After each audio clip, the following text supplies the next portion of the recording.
And welcome back to episode 11 of the Gooner Profile. This week we have Matt from the Brew City Gooners there in Milwaukee, Wisconsin. Last week we had Virginia Beach Gooners represented by Michael on episode 10 of the Gooner Profile. But we're happy to welcome Matt this week. Matt, why don't you go ahead and start us off telling us a little bit about how you became a Gooner and the crew there in Milwaukee of the Brew City Gunners, I should say, not Gooners. That's okay. I got a common mix-up, I guess. But I was gonna say, no. Before we get into that, I do want to talk about that because that's something that's kind of bugged me for a while. Is that the original creator of the group, that was the name that he picked for the group, and that's the name he registered with Arsenal America and all that kind of stuff. And I've kind of since regretted that. Like I almost came to the point where I almost changed all our social media and changed everything, but I don't know. I'm still sticking with it for some bizarre reason. But yeah, well, we have some variations throughout the country. You have the DC Armory, and you have, I feel like, some other unique group names for Gooners. I mean, we're all Gooners, I guess, by definition, but it's really okay to have some variations in there. We won't hold it against you. Okay, well, I hope not. But that's the thing. See, I'm kind of like, as a new-ish person, I'm always constantly feeling like I'm being judged by the older fans, especially by the British fans. So I'm kind of sensitive to all that sort of stuff. So I'll go ahead and get into everything. So for me, it's kind of weird, I guess. Originally, I really had no connection with football in my life, other than sort of like playing some little kid league when I was in fourth grade. It was never really a big thing around here. I played American football when I was in high school, so it was not really something I was really into. But later on in my life, I kind of got more into sort of British culture, mostly through like comedy and writing and novels and songs and music, stuff like that. So I was going through this big phase where I was reading like all Nick Hornby's books, about a boy, High Fidelity, like all these. I love these books, and I got to this weird book called Fever Pitch, and I'm like, well, it's the only one left. I guess I got to read this book. So I don't know if you guys have read that or not, but or seen the film at least anyway. I read through this book, and I'm like, oh, okay, this team called Arsenal. Oh, that's strange. Never really heard of them before, but just kind of coincidentally, right around that time, it was like when the PS1 first came out, and I was buying tons of games, was single, and was buying like 3 or 4 games a week. And so one of my first purchases was this little gem. Oh yes, right here. So yes. $2.99 with the stop cover. It. Yeah. And so that was like, of course, I got that game. Like, I don't know anything about football, so this is that team Arsenal I read about. So I'm gonna be a fan of that team. So playing this game, you learn the names of the players, you kind of get all connected with that, and it was really, honestly, back then. So this is like 1999. I actually ordered my jersey mail order from England. Got the sweet Dreamcast, red home for that year. And I tried to follow it. I tried to follow the team. And I don't know if you guys, I don't know how much, younger you guys are than me, but that was back in the day. Like, I was trying to follow the games like on the old 56K baud, whatever dial-up modem. It was kind of like, it was like the AOL online sort of days, back in those days. And so you could kind of go to the Arsenal website and sort of stream like audio commentary. Oh, yeah. And that was as far as I got. So it was really, really just difficult for me to actually be a fan at that time. And I didn't know how to see the games. I didn't know, if there was a place to watch them or anything like that. So it was kind of like just sort of a blip for me. And I wore the jersey around, and I consider myself to be kind of a fan, but I really didn't have much connection with the team. And unfortunately, I missed all the golden years, all the great times, the Invincibles run, like all that stuff, totally just oblivious to it. And I'm a high school teacher, so I would, every once in a while, there'd be like some kid that maybe was an exchange student or something that would come over, and I'd be wearing my jersey, and he'd be like, "Oh, you like Arsenal?" And I'm like, "Well, I don't really know what's going on." So I kind of played it off, and I really didn't think much about it. up until like 2013, 2014. And I just randomly, I was thinking like, yeah, I remember this and I really like this. I used to like this team and I had these jerseys and like, and I want to try to get back into it because this was like right when NBC kind of had the rights and it started showing every match every week. And it was something I started watching it, getting up. And that was back in the day when I just, if it was a 6:30 kickoff, I was like DVRing that thing. I'm not getting up early to watch it. So that was, my pre-hardcore fan days. And so it's really long story. I don't know if you guys want to interrupt me kind of just rambling on and on here, but yeah, no problem. No, it's always great to hear about Dennis Bergkamp and his appearances on the FIFA 99 that is true cover. Yeah, but okay, so you maybe missed some stuff there at the beginning, late 90s, early 2000s, but you didn't miss something, I guess, this last beginning of the year, because you got to see what games would that be?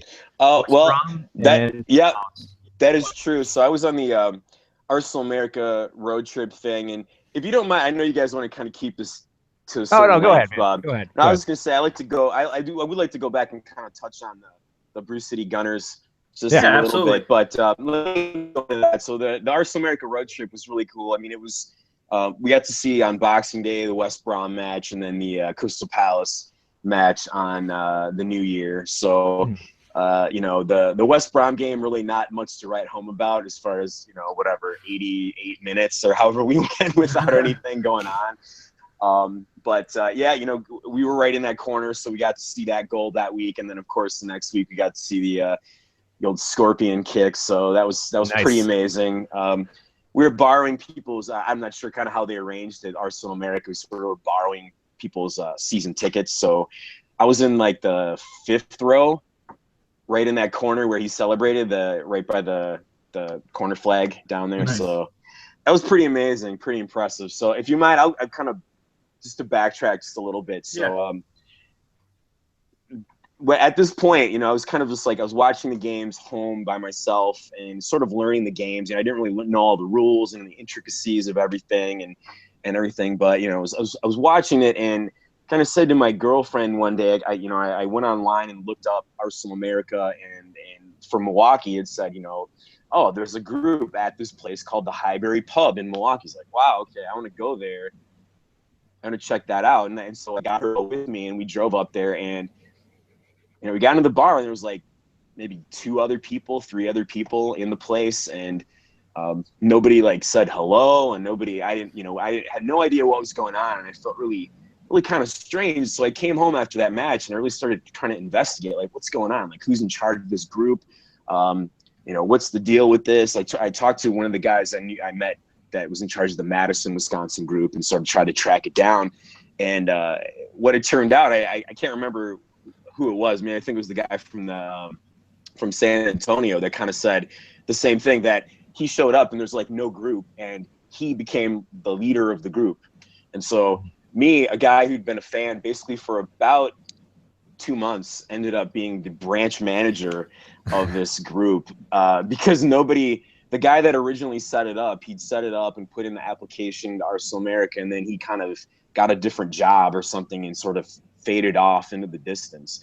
And so I kind of inherited it at this, part of why I feel like really insecure sometimes about things. In the last 3 years, I've learned a lot of stuff, and I've learned a lot of history, and I feel like I'm still, I live in fear of somebody questioning me, and my credentials and my fan knowledge about things. But I'm trying to get over that as it is right now. But we got a fairly decent group. It grew since then. Like, I had the fortune of kind of getting into it right when our first FA Cup win, first trophy in 9 years. And so that was kind of crazy for us. In our bar there, we had probably like 100, 150, maybe more people that showed up for that. We actually won this weird contest where Sirius XM, like FC, whatever their football show is, like broadcasts from our pub somehow. And it was crazy. It was like the biggest, craziest thing.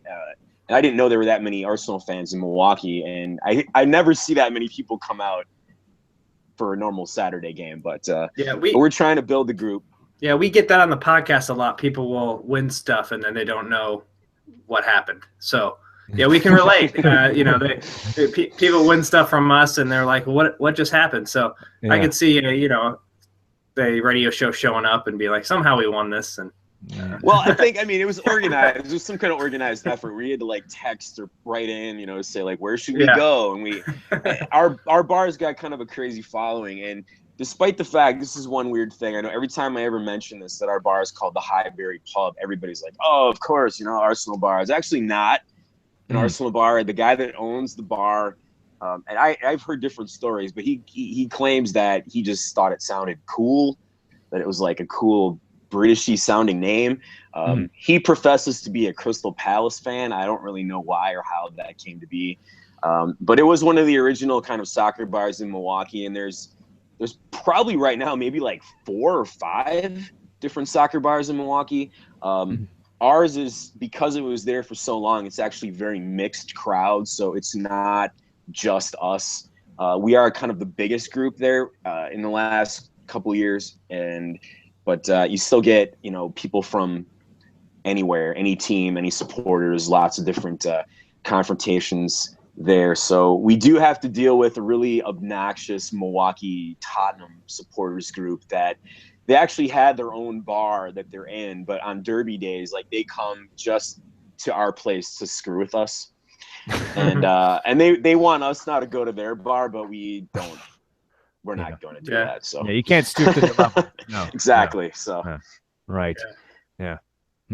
So Matt, as we wrap up here, you mentioned that you just kind of showed up and there was no one really there, and you kind of took over, and it's I don't know if flourishing is the right word, but you guys are involved. You're going on road trips, and you're part of that Gooner family that gets thrown around, and I think is very much true. We've had a few guys on this particular feature already talking about what being an Arsenal fan and that community within the branch has meant to them. What would your advice be to someone that might be even in a smaller market, smaller community, that they know there's a soccer pub, they know there's some sort of Arsenal following?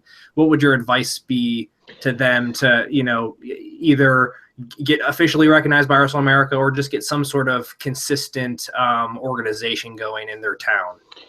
I mean, for me, when I took over, I tried to really hit social media stuff as hard as I could. Like our Twitter account, I think when I started, it was maybe 100, 200 people, and we've got up to about 1,500 people right now. And the Facebook group that we have has grown to about 250 some people. And that's really a good way, I guess, to kind of reach out. But it's really just, I don't know. To me, the biggest thing that I have to try to deal with, the biggest hurdle I have to try to deal with, is to convince people that it's more fun to watch the games with others than it is to sit at home. Right. And because I deal with that all the time, there's people that'll show up at the pub maybe once every month or 2 months. And, I just, come on, got to get here. And it's always, I don't know why this is too, but it's always like the people who don't come to the pub that are like the most negative on the social media in our groups for some reason. So I think there's something about that camaraderie and just, singing and being together with people where losses don't seem so bad, but the victories are just amazing. Like two of my greatest memories of all time, I kind of cut out early from work 2 years ago when we went up to Old Trafford and beat United in that FA Cup match, with Danny Welbeck scoring that last goal, and just like going crazy with the people that were there. And then again, speaking of that, well, like Welbeck with the header against Leicester City last year. I mean, we just went crazy. And you can be jumping around in your own house and all that stuff, but you're not going to feel, what you feel. And I think that's the biggest thing that people miss. At least that's what I miss. That's why I went to try to find the club in the first place, and that's sort of what I'm trying to foster here. And and that's the one thing I know a lot of fans, a lot of people kind of give crap to Arsenal Fan TV, for example, but it's American fans want to connect to that fan culture we just, we want to, because usually we're maybe the one or two people, maybe the only person in our town that cares about this team or whatever it is. And so we want to connect to it, whether it's perfect or not perfect. But that's just the thing. I guess try to build up a following, get some people together. You got to have regulars and a regular presence and let people know that you're going to be there. And then get there every week, because that's the thing. So I used to set the DVR for those early matches, but that is long gone. I'm driving up. It's like a 35-minute drive for me to get to our bar. So I'm there every time. And I can't complain like the West Coast guys with those 4:30 kickoffs. I don't know about that, but 6:30. It's a little rough sometimes, but No, it's good advice. I mean, we've seen plenty of branches pop up in our time, reaching out to Arsenal America and the branches that affiliate themselves with that group. And it's really great to see. I really appreciate your time, Matt, and hopefully you've recovered from the illness I know that hit you, that you made mention of, had a chance to hop on Arsenal Fan TV. Hopefully everything's well here in the new year. Give our best to Brew City, and like we tell everybody that we talk to when we do this sort of stuff, hopefully we'll make it up there someday for a beer and a match. Yeah, for sure. Just let me know if you guys are coming. We'll roll out the barrel. All right. Sounds good. All right. Take care, guys. You too.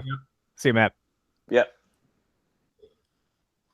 All right. Alrighty. Well, yes, you can never see too much of Dennis Bergkamp, so I'm glad he did that. And especially for all of you who, like we said, we're not just doing that because it's a question.